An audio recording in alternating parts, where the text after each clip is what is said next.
성령이 주도하는 교회와 선교. 이게 오늘 말씀의 핵심이에요. 그러니까 여러분들이 교회와 선교는 누가 주도해야 되냐? 성령님이시다, 삼위일체 하나님이시다 라는 것을 여러분들이 머릿속에 두고 오늘 말씀을 드리면 좋을 것 같습니다. 교회의 존재 목적이 있습니다. 존재 목적. 예를 들면 이 마이크도 중요한 그 존재 이유가 있죠. 컵도 중요한 어떤 존재 이유가 있는 것처럼 이 모든 것들은 중요한 존재 목적들이 있는데, 교회의 가장 큰 존재 목적은 무엇일까요?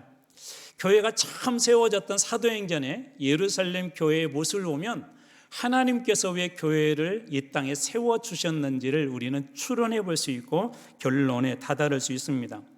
교회가 세워지게 된 결정적인 계기는 여러분들이 아시는 것처럼 오순절 성령의 사건이 있었고, 이 사건을 통해 가장 먼저 한 일이 무엇이었냐면 교회가 세워지고 가장 먼저 한 일은 복음을 전하는 일이었습니다. 교회 같은 중요한 일, 이 복음을 전하는 일, 전도하는 일, 선교하는 일들을 교회가 했지만, 그러나 이 일들이 순탄하지는 않았습니다. 끊임없는 그런 핍박들이 있었죠. 그래서 앞에서 보았던 것처럼 스데반의 순교가 있었고, 이 순교 때문에 많은 사람들이 흩어졌는데요. 사도행전 8장 4절 말씀입니다. 그 흩어진 사람들이 두루 다니며 복음의 말씀을 전할세. 흩어진 사람들, 예수를 믿는다는 이유로 핍박을 받고 막 순교를 당하는 일들이 있죠. 사람들이 흩어졌어요. 근데 흩어지고 나서도 이 교회들이 했던 가장 중요한 일이 방금 읽었던 말씀에 오면 복음을 전했다, 복음의 말씀을 전했다라고 그렇게 이야기합니다.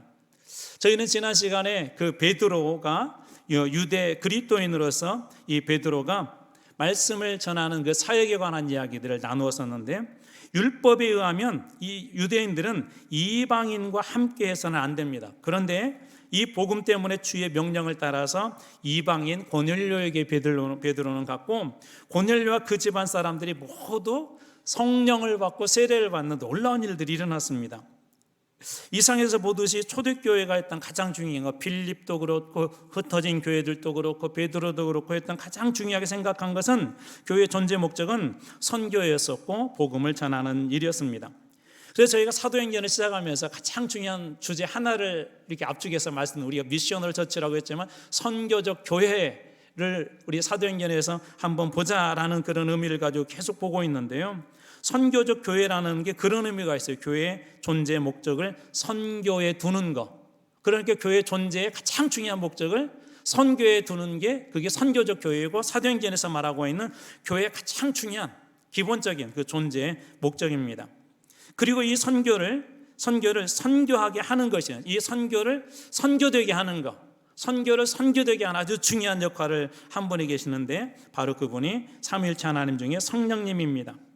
언제 증인의 삶, 이 선교적 교회가 될 수 있을까요? 1장 8절 말씀에 하면 오직 성령이 너희에게 임하시면 땅끝까지 이르러 증인되라 하신 말씀처럼, 바로 이 성령님께서 임하실 때, 여기 임한다는 말은 그냥 단순히 우리까지 오신다는 것이 아니라 지배한다, 충만하다, 그런 의미가 있어요. 그러니까 성령께서 우리 교회 가운데 주권을 가지시고 그 힘과 그 능력을 행사할 때, 그때 이 복음은 복음이 되고 이 복음은 능력이 된다는 것입니다.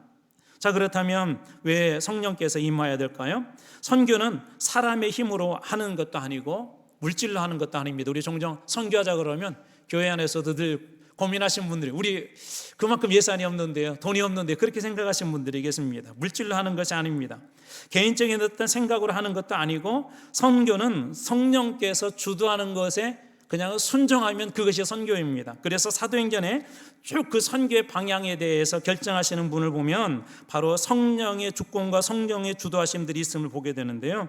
사도행전 2장 4절에는 성령 충만함을 받았다. 4장 8절에는 베드로가 성령 충만하여 설교를 했다. 4장 31절은 기도와 성령 충만하여 담대히 복음을 전했다. 6장 3절에는 성령과 지혜가 충만한 사람 7 집사를 택하여 복음을 전하겠다. 7장 55절에는 스데반이 성령 충만하여서 복음을 전했다. 8장 29절에는 빌립이 성령의 명령을 따라 광야에 가서 복음을 전했다. 이 10장 19절에는 베드로가 성령에 순종하여 고넬료에게 갔다.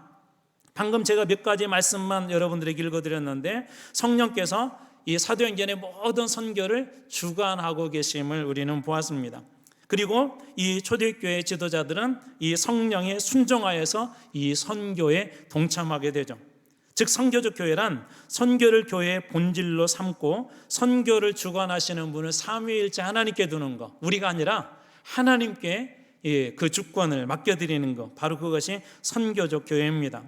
내가 하고 싶어서 하는 것이 아니라 성령께서 하시게 하실 때 하는 것, 그것이 바로 선교라는 것이죠. 지난 시간 베드로를 통해서 고넬료의 집에서 일어난 일들을, 이 놀라운 부흥을 보았는데 이 모든 일들도 성령께서 하고 계심을 우리는 보았습니다. 오늘 본문도 마찬가지인데요, 본문에는 크게 세 덩어리로 우리가 말씀을 볼 수가 있어요.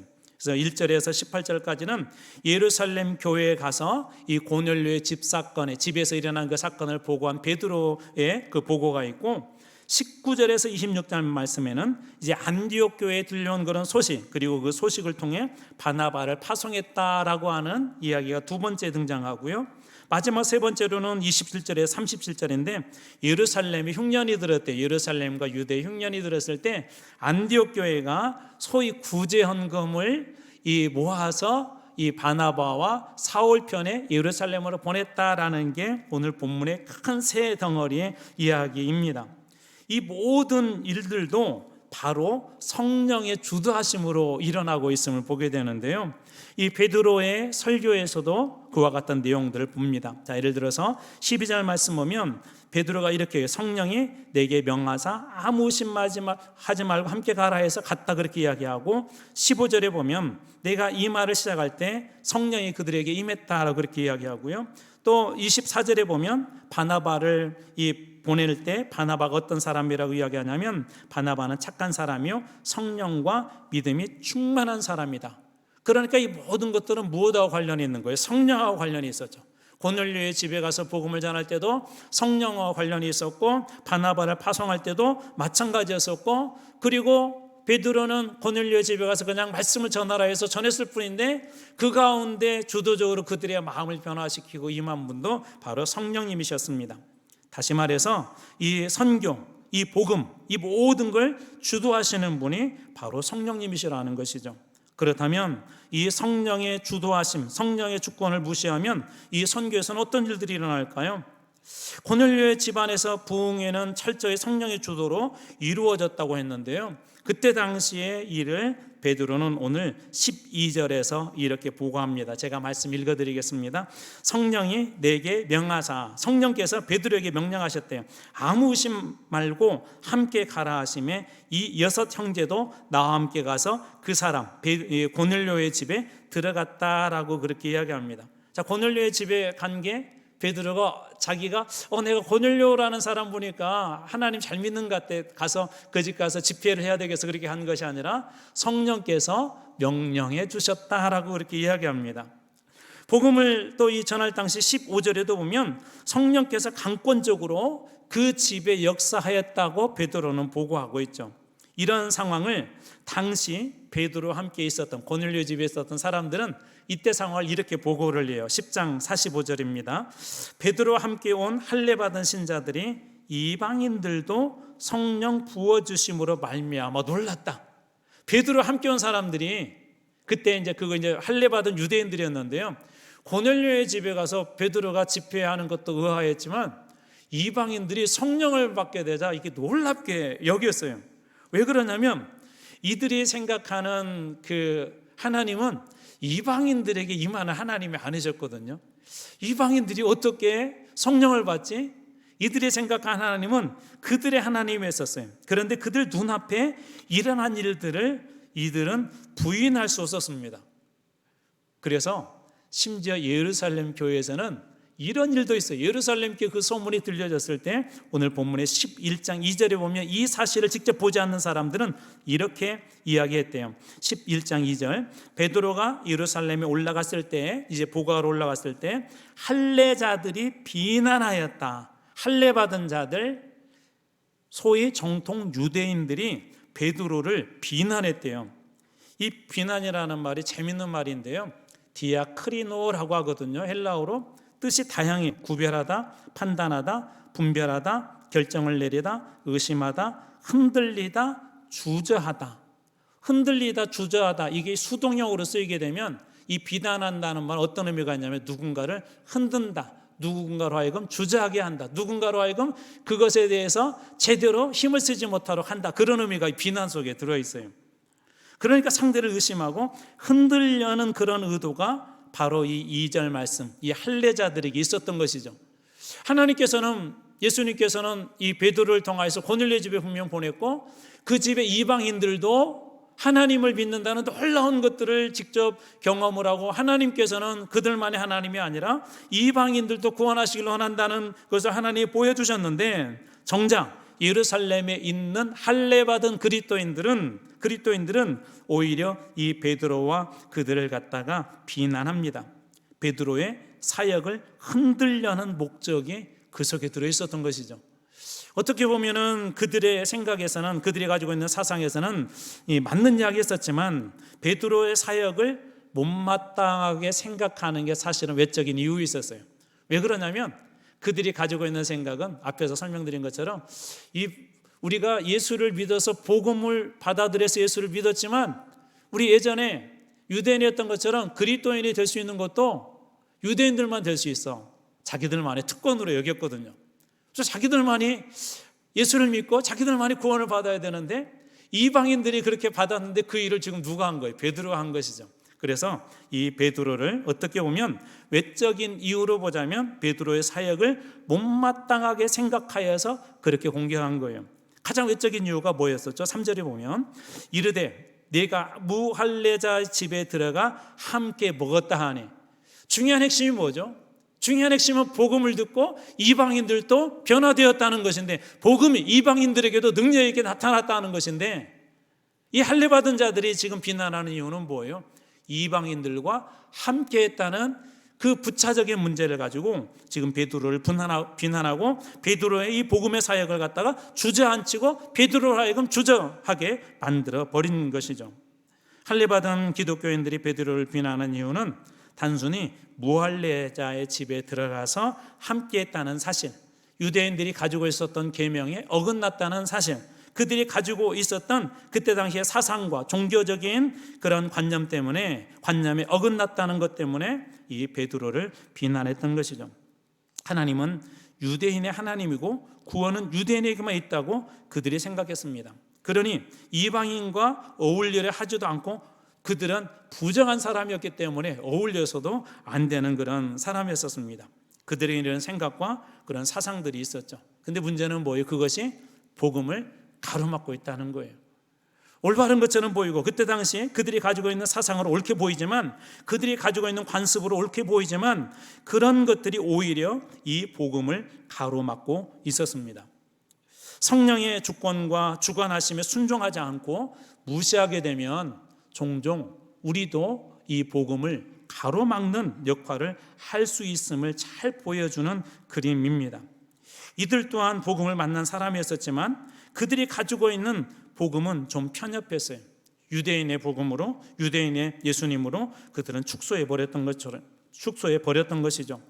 이처럼 성령의 주권과 주관하심을 무시하게 되면 오히려 복음에 방해가 됩니다. 오늘날 교회 안에 성령의 주도를 이렇게 거부할 수가 있어요. 선교나 우리 교회는 분명히 성령님께서 주도하시고 삼위일체 하나님 주인이신데, 우리가 주인이 되기 시작하고 우리의 생각으로 판단하게 되게 되면 선교나 복음은 반드시 그 능력과 그 힘을 상실해 버릴 수밖에 없습니다. 교회를 세워준 가장 중요한 이유가 뭘까요?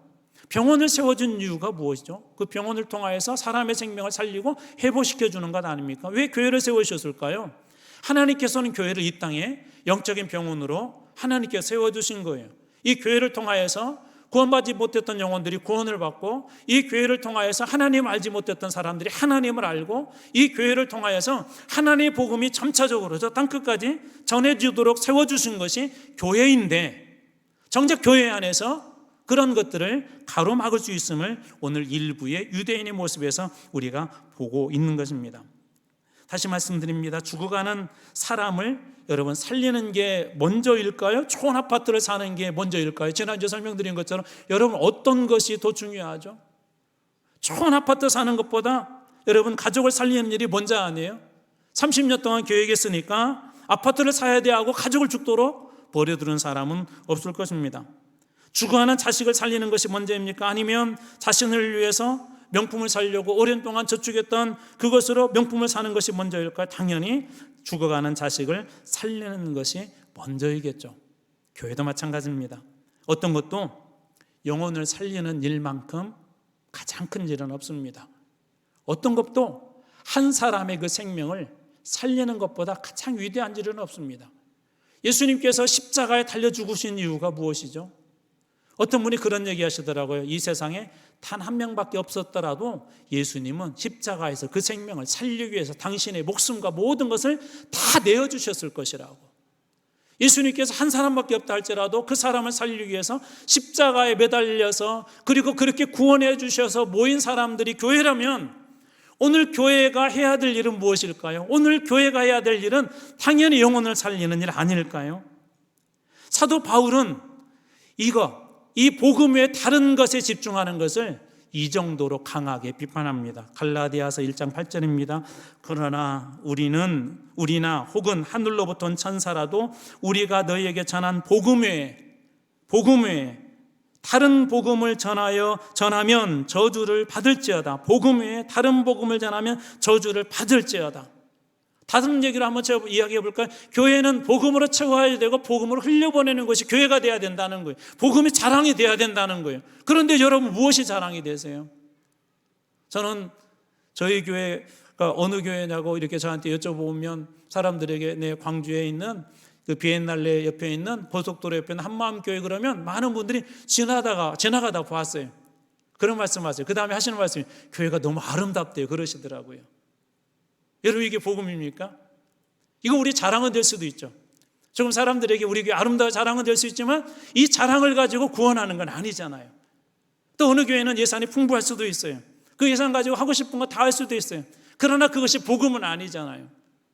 여러분 복음만이 사람의 생명을 여러분 구원할 수 있고 한 영혼을 살릴 수 있다는 것을 여러분 꼭 기억하셔야 됩니다.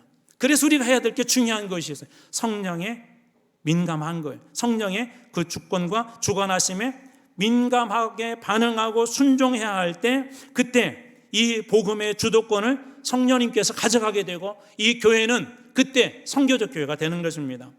자, 그렇다면 여러분 우리가 어떻게 이 성령의 주권과 주관하심에 순종할 수 있을까요? 아까 제가 성령 임하시면이라는 말 때 임하시면이 그것이 충만하다 그런 의미도 있고 충만하다는 것은 지배한다 그런 의미도 있고 또 성령 충만하다 그럴 때 그 사람에게 가장 강력한 힘과 영향력을 미친다라는 그런 의미가 있다는 설명을 드렸어요. 그럼 어떻게 해야 될까요? 우리 한 사람 한 사람이 이 복음을 잘 전하는 일 하려면 성령 충만해야 되지 않겠습니까? 여러분 잘 아시는 것처럼 누가복음 11장 13절에는 그렇게 이야기해요. 너희가 악할지라도 좋은 것을 자식에게 줄 줄 알거든 하물며 너희 하늘 아버지께서 구하는 자에게 성령을 주시지 않겠느냐. 구하는 자에게 성령을 주시지 않겠느냐. 교회의 존재 목적, 교회가 교회답게 되어지기 위해서 해야 될 가장 중요한 일이 기도라고 그렇게 이야기하지 않습니까? 성령은 언제 임합니까? 기도할 때 성령님께서 임하신대요. 또 사도행전 4장 31절에도 빌기를 다음에 모인 것이 진동하더니 무리가 다 성령 충만하였다. 언제 성령 충만한 거죠? 기도할 때 아닙니까? 우리 많은 사람들이 정말 좋은 교회가 되기를 원해요. 교회다운 교회가 되기를 원해요. 병원다운 그런 병원이 많은 사람들, 환자들이 와서 거기서 살아나는 것처럼 교회가 교회다워질 때 여러분 영혼을 살릴 수 있는 곳 되지 않겠습니까? 그렇다면 어떻게 해야 됩니까? 우리는 성령에게 주도권을 넘겨드려야 될 것이고 성령에게 주도권을 넘겨드리기 위해서 성령 충만해야 되는데 기도의 자리를 우리는 무시해서는 안 될 것입니다. 여러분 어떤 분들이십니까? 성령에 민감하십니까? 성령의 주권을 다 맡기신 분들이십니까? 성령의 주관하시며 순종하신 분들입니까? 아니 또 그렇게 되기를 원하십니까? 그렇다면 여러분 성령 충만한 그런 삶을 사시길 주님으로 축원합니다. 기도하셔야 돼요. 그래야 하나님의 뜻에 합당하게 쓰임받을 수 있습니다. 두 번째, 그렇다면 반대로 성령의 주도하심에 순종하면 어떤 일들이 일어날까요? 스데반의 순교는 선교를 유축하게 하지 못했다고 앞에서 잠깐 살펴보았습니다. 스데반은 순교하였지만 선교는 더욱 확장되었죠. 오히려 빌립을 통해서 사마리아 선교가 이루어졌고, 지난번에 보았던 것처럼 베드로를 통해서 이방 전교의 발판이 마련되어졌습니다. 그리고 오늘 말씀 보면 19절은 이렇게 이어집니다. 그때 스데반의 일로 일어난 환란으로 말미암아 흩어진 자들이 이제는 어디까지 가냐면요, 베니게, 구브로는 그 사이프러스, 시프러스라고 하는 섬인데, 그리고 이제 안디옥, 시리아에 있는 안디옥까지 이 사람들이 가는데 첫 번째로 누구에게 말씀을 전했냐면 19절에 보면 유대인에게만 말씀을 전했대요. 유대인에게만. 우리 지난 시간에 말씀 나눴던 것처럼 아직 좀 옛것에 붙잡혀 있는 사람들이죠. 오늘 본문에서도 만난 사람들도 마찬가지입니다. 그런데 놀라운 일들이 일어났어요. 유대인에게만 복음을 전했던 사람들이 이번에는 그곳에 있는 이방인들에게도 전하는데, 20절, 그 중에 구브로와 구레네 몇 사람이 안디옥에 이르러, 수리아 안디옥에 이르러 헬라인에게도 이방인에게도 말하여 주 예수를 어떻게 했다? 전파했다. 이 사람들 보면 구브로와 구레네, 저 멀리서 온 사람들이 아마 이 사람들은 디아스포라 유대인이었던 것 같습니다. 먼저 예수를 믿었던 사람인 것 같아요. 방금 읽어드렸던 19절과 20절에는 구체적인 이름의 명단도 나오지 않습니다. 무명의 전도자들이죠. 네, 이방인들에게도 주 예수를 전파했다라고 그렇게 이야기합니다. 이 사람들은 모두 다 무명의 전도자들이었어요. 자, 그렇다면 이들은 어떻게 베니게, 구브로, 안디옥에 가서 선교했을까요? 여전히 교회에 핍박이 있었던 때였기 때문에 이게 쉽지 않은 그런 때였습니다. 자기 능력과 힘으로 이 복음을 전하기 어려운 때였었습니다.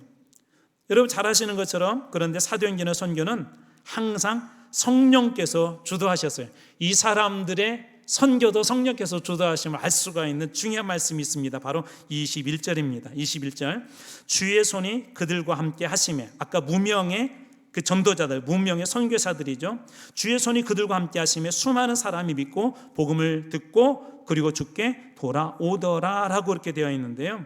여기 주의 손이라는 말이 원래 성경에서 손은 힘, 권능, 그런 의미가 있어요. 다른 말로 제가 번역해 볼게요. 주의 권능이 그들과 함께 했다. 또 다른 말로 번역해 볼게요. 주의 성령이 그들과 함께 했다. 이 무명의 선교사들도 성령의 권능에 의지하여서 그 복음을 전했던 것이죠. 그 결과 많은 사람들이 믿고 돌아왔대요. 이들 역시도 이 선교의 주도권이 누구에게 있었습니까? 성령님께 있었던 것입니다. 그래서 교회도 이 성령의 역사에 순종하여서 바나바를 보내죠. 그래서 10장 24절에 보면 바나바를 성령과 믿음이 충만한 사람이다라고 그렇게 이야기합니다. 그리고 이 바나바는 참 특이한 게, 일반적으로 우리 제자들 보낼 때 2명씩 보내는데 1명만 보내잖아요. 왜 1명만 갔을까요? 아마 예루살렘 교회가 오늘 본문의 내용에는 나와 있지 않지만 25절 보면 바나바가 사울을 찾아가 다소에 갔다라는 말씀에서 알 수 있듯이, 아마 예루살렘 교회가 이 사울을 염두에 두고 바나바, 당신이 가서 사울을 다소에서 데려와서 이 안디옥 교회를 좀 든든히 한번 세워보십시오라고 그렇게 한번 추정해 볼 수가 있습니다. 그리고 그곳에서 놀라운 일들이 일어났죠. 26절 말씀입니다. 이 말씀을 같이 한번 읽어볼게요. 26절, 다시 시작. 만남에 안디옥에 데리고 와서 둘이 교회에 1년간 모여 있어 큰 무리를 가르쳤고, 제자들이 안디옥에서 비로소 그리스도인이라 일컬음을 받게 되었다. 1년 동안 열심히 복음을 전했대요, 이 바나바와 바울이. 그리고 그 결과 어떻게 되었죠? 그곳에 있는 사람들이 그리스도인이라 불리게 되었다. 이게 어떤 의미가 있는 줄 아세요? 복음을 듣고 복음을 가르쳤는데 이 사람들이 이제 그리스도 예수의 그 말씀을 교훈으로 받고 삶으로 살아내었다는 거예요. 그냥 단순히 말씀을 듣고 예수라는 분이 있나, 나 예수 믿어야지, 그게 아니라 삶으로 살아낸 것을 보여지는, 그래서 사람들이 그 사람들을 그리스도인이라고 그렇게 했던 것이죠. 지금 개척한 지 얼마 된 거예요? 1년밖에 안 되었습니다. 성령의 주도에 순종하면 이처럼 교회가 든든히 서갑니다. 성령의 주도에 순종하여 문명의 그리스도인들이 안디옥 교회를 세웠고, 그리고 이 바나바, 바울이 성령에 순종하여서 그 교회에서 목회함으로 교회는 든든히 세워졌던 것이죠. 바로 이것이 성령의 주도에 순종할 때 일어나는 그런 일들입니다. 종종 우리들에게도 성령님께서 이렇게 말씀하실 때가 있어요. 그럴 때 우리가 해야 될 것은 뭘까요? 성령의 주권, 성령의 주도하심에 순종하는 거예요. 그때 하나님의 복음은 한 지역을 살리기도 하고 한 영혼을 살리는 또 놀라운 일들이 일어나게 될 줄로 믿으시기 바랍니다. 마지막 세 번째로 이 성령의 주도에 순종해야 될 또 다른 영역, 그러나 같은 영역에 속한 일들이 있는데요. 이 초대교회가 성령에 순종했던 중요한 것 중에 하나가 뭐였냐면 선교와 동시에 구제라는 것이었어요. 구제. 2장 45절에도 보면 각 사람의 필요를 따라 나눠줬다고 하고 4장 35절에도 각 사람의 필요를 따라 나눠줬다고 하고요. 6장 1절에는 이 구제 문제 때문에 이 집사님들 세운 장면들이 등장하고 9장 36절에는 다비다라는 사람에 대해서 이야기할 때 선행과 구제한 일이 심히 많았다. 그리고 10장 4절에는 고넬료에 대해서 칭찬할 때도 내 기도와 구제가 들어가 있어요. 그러니까 초대교회가 이 선교와 동시에 가장 중요하게 생각했던 것 중에 하나는 뭐냐면 구제였습니다. 구제. 성령의 주도 속에서 교회들이 한 중요한 일들이었었죠. 이 모든 것들을 이 주도하신 분이 역시 성령님이었습니다. 내 힘으로 할 수 없는 일들이죠. 철저하게 성령께서 우리 생각과 우리의 마음을 깨트려 주시고 주장하셔야만이 할 수 있는 일들이에요. 여러분 쉽게 이렇게 길거리를 가다가 어려운 분들이 이렇게 계시는데 쉽게 이렇게 주머니가 열리던가요? 그렇지 않습니다. 어려운 선교사님이 이야기를 들었을 때도 그렇지 않습니다. 누군가를 구제하는 일들, 살리는 일도 초대교회는 철저하게 성령님의 그런 음성에 순종해서 그렇게 내어놨습니다. 그래서 2장, 4장에 보면 초대교회가 자기의 재산을 내어놓고 이 어려운 사람들 위해서 쓰도록 하는 그런 많은 사람들이 등장하죠. 그 중에 한 사람 아나니아와 삽비라라는 그런 사람도 있었는데 자신의 소유를 팔아서 다는 안 했지만 일부분을 내놓았습니다. 그런데 어느 순간 우리가 잘 아는 것처럼 탐심이 있었죠. 일부분만 내어놨던 것이죠. 그래서 5장 3절에 그때 당시에 베드로가 이렇게 이야기해요.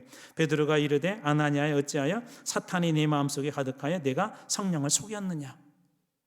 무슨 얘기일까요?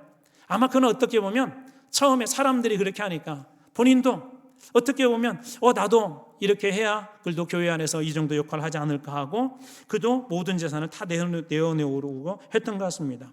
그런데 결국 어떻게 되었죠? 방금 읽었던 말씀 보면 사탄이 가득했고 성령을 속였고 성령의 주권과 주도권을 불순종했고 대신 탐심으로 그는 가득 찼습니다. 이 장면을 우리 박대영 목사님은 그의 책 교회 위 사도행전이라는 책에서 이렇게 이야기하고 있는데요. 사도들이 직접 보고 들은 것을 전하고 성령께서 눈에 보이는 이적과 기사를 보여주며 역사하시는 교회에도 사탄이 성도들을 미혹하고 공동체를 더럽혔다면 오늘날 우리 시대의 교회는 당연히 공격을 받지 않겠습니까? 초대교회에도 사탄이 그렇게 공격했다면 오늘날 교회도 그렇게 공격할 수 있다는 거예요. 성령님의 주권에 순종하지 않게 하고 하나님의 역사에 동행하지 않게 하고 우리 자신의 의와 우리 자신의 생각과 그런 것에 묶여서 탐심으로 때로는 위장으로 때로는 외식으로 순종하지 않고 그렇게 할 수 있다는 것입니다. 그래서 철저하게 성령님께 내어드려야 되는 거예요. 그분이 우리의 삶 속에 들어와서 철저하게 우리를 지배하도록 우리의 생각과 우리의 마음과 모든 것들을 다 깨트리도록 세상에 자료 잡혀가지 아니하고 하나님 말씀에 꼭꼭 묶여서 우리 자신을 이끌어 가시도록 그렇게 바뀌어드리지 않으면 여러분 초대교회 성령 충만했던 그 교회에도 이런 일들이 일어났다면 오늘날 우리 교회 안에도 성령의 주도권과 주권을 무시하게 하고 탐심과 욕망이 우리 자신을 이끌어가게 할 수 있다는 것을 그 말씀과 박대영 목사님은 우리에게 경고하고 있는 것입니다. 안디옥 교회는 어떤 교회라고 그랬죠? 개척교회 1년밖에 안 됐단 말이에요. 1년이 됐는데 교회가 부흥을 했어요. 여러분 그럼 보통 무슨 일을 하죠? 교회가 부흥을 해서 자리가 없어요. 그럼 보통 무슨 일을 해야 되죠? 여러분들은 다 은혜로 와서 다 선교해야 된다고 그렇게 말씀하실 것 같아요. 자리가 막 비좁게 되고 막 덥고 마땅한 예배 장소가 없고 그럼 가장 먼저 우리 예배당 빨리 크게 좀 짓자라고 그렇게 하지 않겠습니까? 1년 된 이 교회가 성도들도 많이 생겼기 때문에 부흥했기 때문에 훈련병도 많이 들어갈 것이고 이거저거 써야 될 것도 많을 것입니다. 그런데 생각하지 못한 일들이 발생했죠. 11장 28절에 오면 아가보라는 한 사람이 그곳에 와서 예언을 하는데 천하에 큰 흉년이 들 것이다 했고 글라우디오 때 예루살렘에도 큰 흉년이 들었습니다. 이 어려운 사정이 안디옥 교회도 들려왔어요. 1년 된 교회에. 실제로 예루살렘에 큰 흉년이 들었고 안디옥 교회는 그때 어떻게 했습니까? 29절에 보면 제자들이 각각 안디옥 교회에 믿는 사람들, 안디옥 교회 그리스도인들이 각각 그 힘대로 유대에 사는 예루살렘에 있는 형제들이라고 그렇게 표현하죠. 형제들에게 부조를 보내기로 작정하고, 안디옥에 있는 그리스도인들이 예루살렘 교인들을 뭐라고 지금 표현하고 있다고요? 형제들이에요. 제가 아까 연합에 대한 이야기를 참 말씀드렸어요. 우리가 연합해야 될 이유가 형제들이기 때문에 그런 거예요. 교회가 어려울 때 예루살렘 교회가 어렵다는 그런 이야기를 듣고 안디옥 교회가 1년밖에 안 된 그 교회가 우리가 저 교회 교인들이 어렵다고 하니 우리 구제헌금을 좀 보냅시다 하고 모은 것이죠. 힘들고 어려운 그들은 형제라고 불렀어요. 형제. 그리고 그것을 갖다가 이들이 가장 먼저 해야 될, 오늘날 같으면 교회를 짓거나 무엇인가 좀 새로운 프로그램을 하거나 그래야 되는데 1년밖에 안 되는 교회가 그리스도인 된 이들이 했던 일들은 예루살렘 교회를 돕는 일이었습니다. 아마 특별 헌금을 했던 것 같아요. 헌금 명단도 없습니다. 그들은 성령에 순종하여 드린 것이죠. 그리고 작정하여 실행에 옮겼는데 30절에 보면 이를 실행했다. 바나바와 사울의 손으로 장로들에게 보냈다. 예루살렘 교회에 보냈다라고 그렇게 이야기합니다. 여러분이 아는 찬송 중에 오늘 이곳에 계신 성령님이라는 찬양이 있습니다. 후렴에 이렇게 이야기해요. 주님보다 앞서지 않고 겸손하게 주님 말씀 기다리니 주님 손에 우리를 드립니다. 사랑으로 인도하소서. 주님보다 앞서지 않고 겸손하게 주님 말씀을 기다립니다. 오늘 이곳에 계신 성령님 말씀해 주십시오. 그래서 순종하겠습니다. 초대교회가 그런 모습으로 산 것 아닙니까? 여러분 다시 말씀드립니다. 교회의 주인은 저도 아니고 여러분도 아니고 우리 주님이십니다. 주님이 교회의 주인이 되어주시고 그 성령님께서 우리에게 명확하게 말씀해 주실 때 우리가 그 말씀에 순종하게 될 때 생각하지 못한 영혼이 살아나게 될 것입니다. 죽을 것 같은 영혼이 회복이 될 것입니다. 이것은 우리가 하는 것이 아니라 성령님께서 하십니다. 성령님께서 주도하게 될 때 이 놀라운 이 성령의 역사들, 교회의 부흥의 역사들, 한 영혼을 사랑하는 그런 역사들이 일어나게 될 줄로 믿으시기 바랍니다. 여러분들은 어떤 그리스도인입니까? 우리 교회가 어떤 교회가 되기를 원합니까? 저는 우리 교회가 성령의 주권과 그 주도권을 우리가 인정하고 그분에게 우리가 겸손히 순종하며 나갈 때, 우리가 성령께 꼭꼭 묶여 살아갈 때 우리 교회가 그리고 이 선교하는 모든 일들이 주님의 뜻 안에서 거룩하게 이 땅에 생명을 살리는 위대한 일에 쓰임받게 되는 그런 놀라운 일들을 만들어내는 그런 교회가 다 되길 주님으로 축원합니다.